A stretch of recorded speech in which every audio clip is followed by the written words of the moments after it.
Le panafricanisme n'est donc plus seulement une idée, c'est un impératif, c'est une stratégie de souveraineté. Il s'agit de décider pour nous-mêmes, sur la base d'une vision collective, réaliste et ambitieuse. Un panafricanisme capable d'agir dans un monde qui, lui, ne nous attendra pas. Ce congrès doit réaffirmer une conviction simple. L'Afrique ne peut plus se contenter d'être spectatrice. Divisée, elle sera vulnérable. Unie, elle sera forte. Faure Gnassingbé, le président du Togo, a annoncé un discours qui a surpris beaucoup de monde lors du congrès panafricain de Lomé. Un discours profondément panafricain, critique de l'ordre international et qui valorise l'unité africaine, la souveraineté et la reconquête du récit africain. Un discours fort, justement. Un discours qui m'a rendu curieux. Curieux parce qu'il tranche avec l'image que l'on associe habituellement au pouvoir togolais. Curieux parce qu'il pose les mots justes sur des réalités que beaucoup d'Africains ressentent, tout en venant d'un dirigeant inscrit dans le système post-colonial classique. Donc, au lieu de rejeter ou d'applaudir mécaniquement ce qu'il a dit là, j'ai plutôt choisi une autre approche. On écoute son discours calmement, puis on fait une analyse. Il faut bien qu'on comprenne dans quel contexte il est en train de parler et qu'est-ce que ça peut potentiellement signifier. Donc, on écoute le discours, appréciez-le et on se retrouve après. Monsieur le Président, c'est à vous que revient à présent l'honneur et la lourde responsabilité d'ouvrir officiellement le 9e congrès panafricain de Lomé. Merci. Merci à vous tous. Vénérés chefs traditionnels, gardiens des us et coutumes, mesdames et messieurs les représentants des diasporas africaines et les personnes d'ascendance africaine, mesdames et messieurs les représentants des organisations de la société civile africaine et panafricaine, mesdames et messieurs les invités spéciaux et acteurs du monde intellectuel, culturel et scientifique. Pendant des siècles, nos peuples ont été dispersés, réduits au silence, orphelins de leur propre voix dans le concert des nations. Pourtant, nos peuples ont résisté. Ils ont créé, ils ont reconstruit le monde en portant l'Afrique dans leur mémoire, dans leur lutte, dans leurs arts. Près d'un siècle après le premier congrès panafricain, voici que l'Afrique et sa diaspora se retrouvent à nouveau, debout, réunis, conscientes de leur puissance et de leur unité. Ce 9e congrès arrive à un moment où l'Afrique n'est plus périphérique, elle n'est plus silencieuse. Elle est jeune, elle est forte, elle est ouverte au monde et déterminée à ne plus être modélée par d'autres.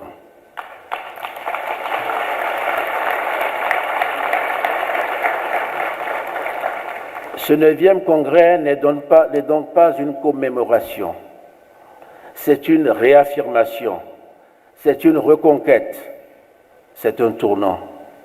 Car jamais depuis les indépendances, notre destin collectif n'a été autant entre nos mains.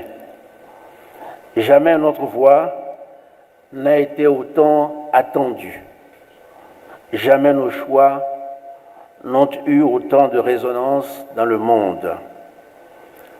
Je vous souhaite donc à toutes et à tous la bienvenue à Lomé, un lieu d'ancrage, de mémoire et de projection.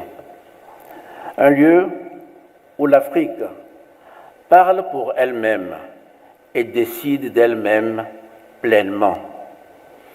Pour ouvrir ce rendez-vous avec nous-mêmes et avec notre avenir, je voudrais partager avec vous 5 observations. Ma première observation, c'est que le renouveau panafricain est une nécessité stratégique. Car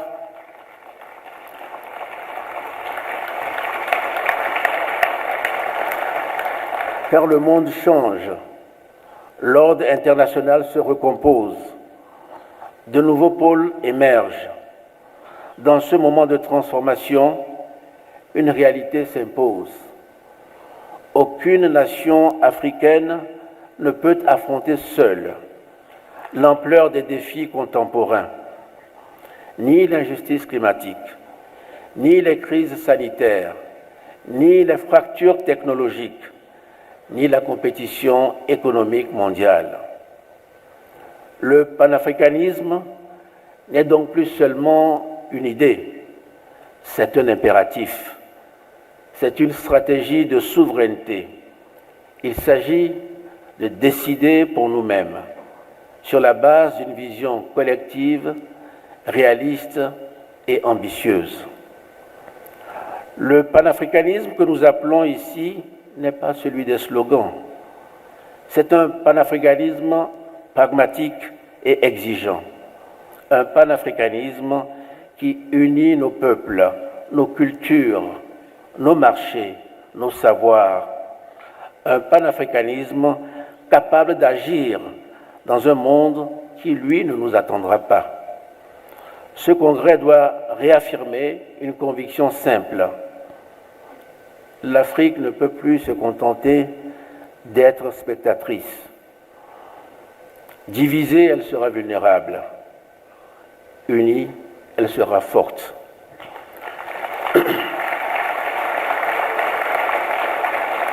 Ma deuxième observation, c'est que la réforme du multilatéralisme est aujourd'hui une exigence.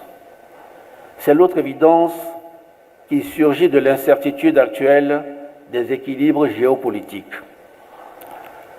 Le monde ne peut plus être gouverné sans l'Afrique.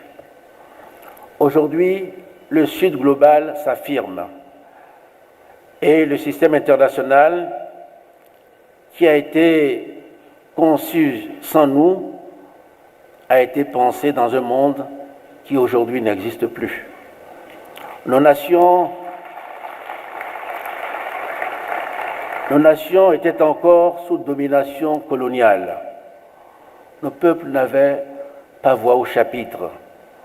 Et aujourd'hui, un continent de 1,4 milliard d'habitants, qui représente 28% des États membres de l'ONU, et bientôt le quart de l'humanité, n'a toujours pas de siège permanent au Conseil de sécurité. Ce n'est pas une anomalie, c'est une aberration.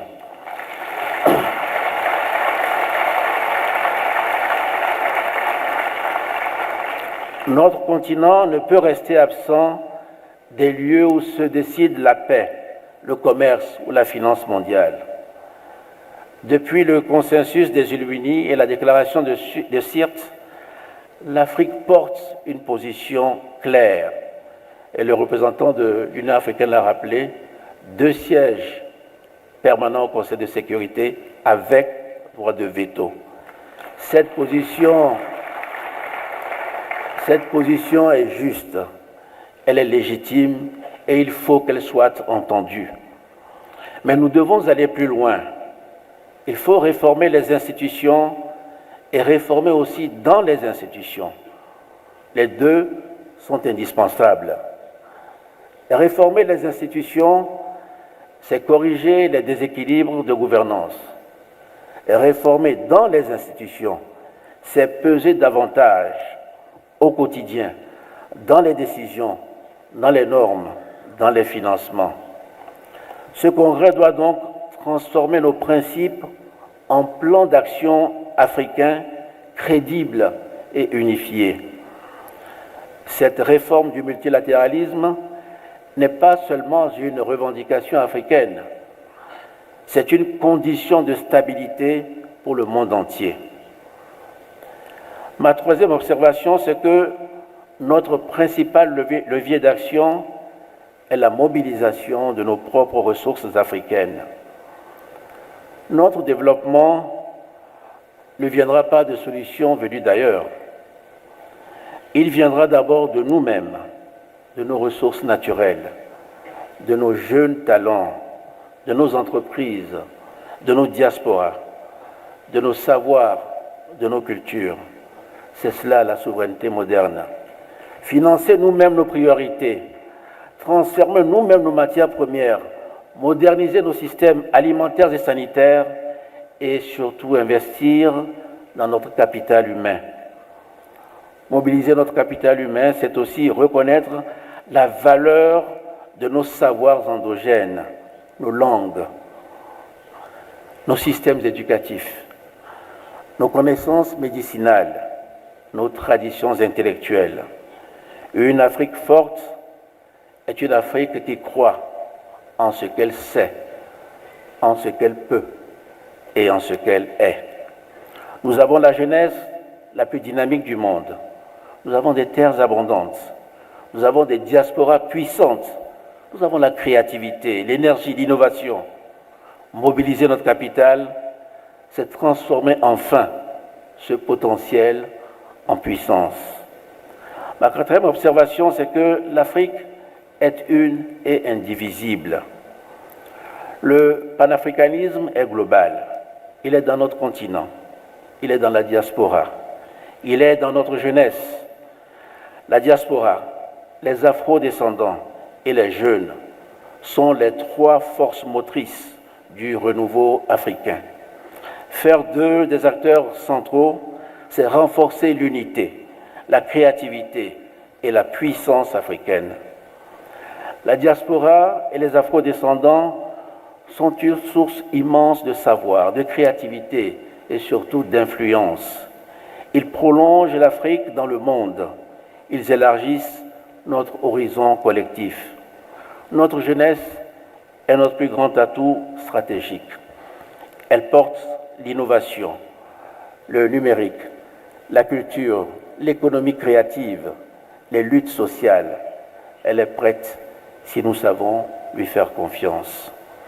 Ce congrès doit réaffirmer l'unité de cette grande famille africaine, une unité historique, une unité politique, une unité culturelle et enfin une unité de destin.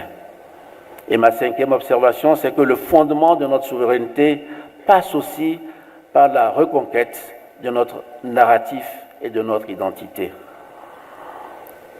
Mesdames et messieurs, aucune puissance ne s'est affirmée en laissant les autres raconter son histoire. Depuis des siècles, l'image de notre continent a été fabriquée hors d'Afrique. Elle a été déformée, stéréotypée, instrumentalisée.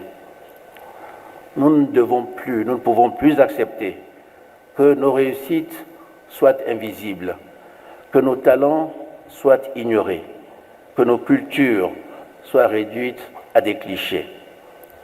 Reconquérir notre narratif, c'est rétablir la vérité de notre histoire, c'est valoriser nos victoires, c'est corriger les récits coloniaux, c'est faire de nos arts, de nos langues, de nos cultures les instruments d'influence. Reconquérir notre narratif, c'est aussi maîtriser les nouveaux espaces de communication numérique, médiatique et académique. Une Afrique qui maîtrise son récit, maîtrise son avenir. C'est une Afrique qui inspire, qui attire, qui investit et qui influence. Puisse Lomé devenir cette semaine le lieu où l'Afrique s'unit pour agir, le lieu où nos voix se rassemblent, où nos idées s'élèvent, où notre destin se clarifie. Nous n'avons pas besoin d'être sauvés en tant qu'Africains. Nous avons besoin d'être écoutés et surtout, nous devons être unis. Parce que, unis, nous comptons. Une Afrique unie inspire. Une Afrique unie bâtit. Notre horizon commun est celui d'une Afrique connectée, inclusive et sûre d'elle. nous pouvons écrire ensemble une nouvelle page de notre histoire, une page de dignité, une page de souveraineté, une page de renaissance. Sur ces mots, je déclare ouverts les travaux du 9e Congrès panafricain de Lomé. Que Dieu bénisse l'Afrique, je vous remercie. Vous avez écouté tout ça, donc forcément, une question s'impose. Pourquoi ce discours-là? Pourquoi ici? Pourquoi maintenant? Et surtout, par qui ce discours est-il donné? Parce que quand on évoque le 9e Congrès panafricain de Lomé, on parle aussi du cadre politique togolais et donc directement de Faure Gnassingbé qui a en plus fait le discours d'ouverture pour montrer à quel point il est impliqué. Et c'est précisément là que la dissonance intrigue. D'un côté, un discours résolument panafricain, presque souverainiste, critique de l'ordre international et valorisant l'autonomie africaine. De l'autre côté, un dirigeant héritier direct d'un système post-colonial verrouillé, durablement installé au pouvoir, très peu engagé frontalement sur des luttes de rupture menées par certains chefs d'État africains récents, comme ceux de l'AES, et dont la gouvernance interne fait régulièrement l'objet de violentes critiques, avec récemment encore des grosses manifestations et des répressions violentes au Togo. Ce grand écart interpelle entre ce qu'il raconte et ce qu'il fait. Une première piste pour pouvoir comprendre renvoie à la contrainte structurelle. On parle des chaînes invisibles qui pèsent sur les actions des chefs d'État. Aucun dirigeant n'agit dans le vide. Il y a des contrats économiques, des accords sécuritaires, des engagements monétaires, des pressions diplomatiques. Tout ça forme un enchevêtrement parfois hérité, parfois renouvelé sous contrainte ou volontairement. Et puis par la suite, on ne veut plus, bref, un ensemble de contraintes. Dans ce contexte, le discours peut devenir un espace symbolique de liberté, là où l'action reste difficilement faisable, produisant une forme de dissonance cognitive. Dire ce qu'on sait, donc que l'Afrique est dans les problèmes et qu'il y a un ensemble de choses qu'il faut faire, mais malgré tout, sans pouvoir faire quoi que ce soit. Une autre lecture voit dans ce panafricanisme un langage diplomatique. L'Afrique change. Certains États parlent désormais ouvertement de souveraineté, de rupture, de multipolarité. Ne pas adopter ce vocabulaire, c'est risquer l'isolement, parce que même dans les pays les plus valets de l'Occident, vous verrez qu'ils ont beaucoup de discours sur la liberté, patati et patata. Mamadi Doumbouya, par exemple, en Guinée, quand il prenait le pouvoir, c'est ce qu'il passait son temps à raconter. Il faut qu'on soit libre, il faut ceci, il faut cela, et j'en passe. Donc, le discours ici ça donne la possibilité de rester audible dans une Afrique politiquement plus affirmée. Ça permet de se positionner comme un pont plutôt comme un adversaire, à montrer qu'on comprend l'époque, même sans réellement l'incarner. Il y a aussi la stratégie de l'image. C'est profondément humain. Laisser une trace, globalement, c'est ça l'idée. Accueillir un congrès panafricain et prononcer un discours fort permet d'inscrire son nom dans une narration continentale, de se présenter comme un acteur de l'unité africaine et parfois de compenser symboliquement les limites internes de son pouvoir ainsi que ses actions qui nuisent à sa population ou à son pays. Autrement dit, on ne transforme pas toujours le réel, mais on tente d'influencer le récit. Enfin, il faut rappeler une discussion souvent oubliée. Un président n'est pas le système qu'il dirige, ni forcément l'homme qu'il est. Littéralement, un président peut comprendre intellectuellement les impasses du système, adhérer sincèrement à certains idéaux, mais ne disposer ni des leviers, ni du courage, ni du bon timing pour les appliquer. Ce n'est pas une excuse. Loin de moi l'idée d'excuser Faure Gnassingbé ou alors son entourage, ni même les dirigeants comme lui. Donc ce n'est pas une excuse, qu'on soit clair. C'est une clé de lecture, une manière de comprendre la situation. Parce qu'au fond, ce discours peut être à la fois une conviction bridée, un message diplomatique, un repositionnement stratégique, un calcul politique ou alors un mélange de tout ça en même temps. Et c'est précisément ça qui me rend curieux. Ça rend aussi ça potentiellement intéressant. Donc la vraie question n'est peut-être pas pourquoi est-ce qu'il dit cela, mais plutôt que va faire l'Afrique de ces paroles, avec ou sans lui en réalité. Curiosité légitime, débat ouvert, je vous attends dans les commentaires.